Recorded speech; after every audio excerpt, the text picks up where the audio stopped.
I'm Vinod, and today we will discuss about nature and functions of Indian Evidence Act. कभी कभी judicial service के mains exams में एक सवाल आ जाता है, describe nature and functions of Indian evidence act. So we will discuss that today. Nature and functions of Indian Evidence Act 1872.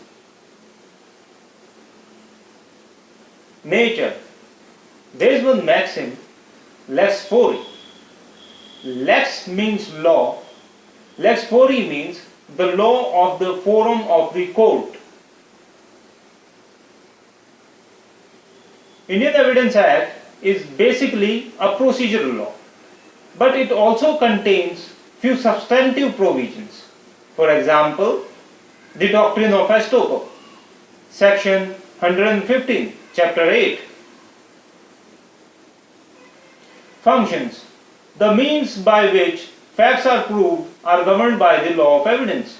It provides the rules according to which the facts of a case may be proved or disproved before a court.